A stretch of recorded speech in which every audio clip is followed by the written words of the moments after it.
تو جب بھی اللہ کی طرف سے کوئی تکلیف آتی ہے تو یقیناً یہ مسلمان کے لیے خیر ہے، بہتری ہے۔ کوئی بھی تکلیف ہو، نبی کریم صلی اللہ تعالی وسلم کا فرمان ہے کہ جس مسلمان کو بخار آ جائے، ایک دن کا بخار، ایک رات کا بخار سارے گناہ معاف کر دیتا ہے۔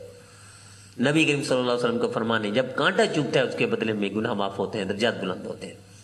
تو کیوں ہم پریشان ہو جاتے ہیں؟ اور اللہ کی سنت یہ ہے جب بھی تکلیف دیتے ہیں اس پہ کئی حکمتیں ہوتی ہیں، یا تو معاف کرتے ہیں یا اس سے کوئی کام بڑا کروا دیتے ہیں۔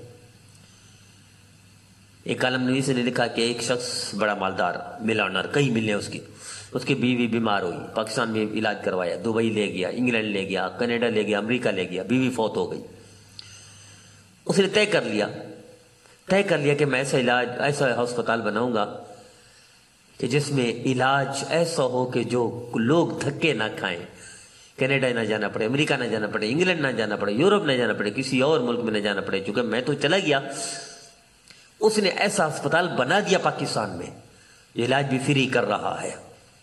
اب یہ بیماری رحمت ہوئی نا، زحمت تو نہ ہوئی کہ اگر یہ شخص چونکہ کوئی غریب بیمار ہوتا تو مر جاتا۔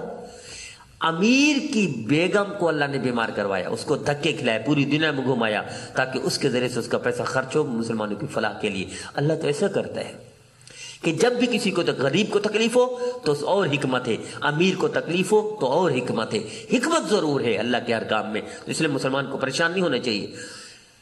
بنی اسرائیلی روایت ہے، شاید امام غزالی رحمۃ اللہ علیہ لکھتے ہیں کہ ایک شخص کو 400 سال گناہ کیا، اس نے زنا، چوری، ڈاکہ، کوئی گناہ نہیں چھوڑا۔ 400 سال کے بعد بخار آیا، اللہ نے 400 سال کے گناہ معاف کر دیے۔ تیرا رب تو ایسے ہی ہے، جب بھی مسلمان کو کوئی تکلیف ہو، ہندو پہنچائے، یہودی پہنچائے، عیسائی پہنچائے، بدھ مت پہنچے، اپنے پہنچائیں، غیر پہنچائیں، کوئی بھی تکلیف پہنچے، قدرتی تکلیف ہو، فطری تکلیف ہو، انسانوں کی طرف سے ہو یا تقدیر کا وہ ہو، اس میں کوئی خیر کا پہلو یقیناً نمایاں ہوتا ہے۔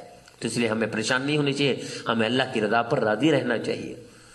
علاج کریں اس کا، تکلیف کو دور کرنے کا وہ سوچیں، حل سوچیں، اللہ کی طرف متوجہ ہو کر حل سوچیں، اللہ کے علاوہ حل نہ سوچیں۔ یقیناً اللہ خیر کے فیصلے فرماتا ہے۔ ماں تکلیف نہیں دیتی، لیکن جب بچہ بیمار ہوتا ہے تو ماں انجیکشن لگواتی ہے، آپریشن بھی کرواتی ہے۔ اللہ اس سے زیادہ رحیم ہے، اللہ اس سے زیادہ پیار کرتے ہیں، اللہ اس سے زیادہ محبت کرتے ہیں۔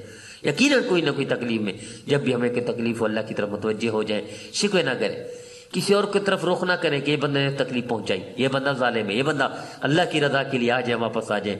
اللہ کی طرف سے بندے کی تکلیف بھی اللہ کی طرف سے، کتے نے کاٹ لیا اللہ کی طرف سے، یقیناً اس میں کوئی خیر کا پہلو ہے، یقیناً کوئی نہ کوئی خیر کا پہلو۔ ایک شخص وہ تھا،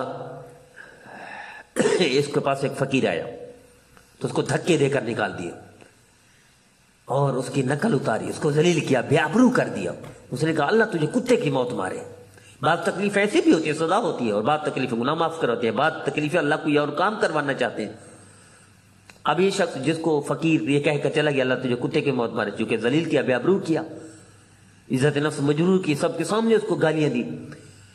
2 دن 3 دن کے بعد اسی کے بچے کے سامنے گلی میں کتا پیچھے پڑ گیا، یہ بھاگا تاکہ کتے سے اپنے بچے کو بچائے، کتا اسی پر پلٹا، بولا کتا تھا، اس کو کاٹ لیا۔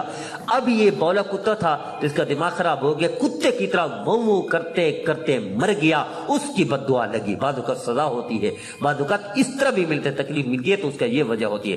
بعض تکلیفیں درجات کی بلندی ہوتی ہے، بعض تکلیفیں گناہ معاف کراتی ہیں، بعض تکلیفیں کوئی بڑا کارنامہ انجام دیتی ہے۔ اس لیے مسلمان کو تکلیف خالی نہیں حکمت سے، جب بھی تکلیف اللہ کی طرف متوجہ ہو جائے۔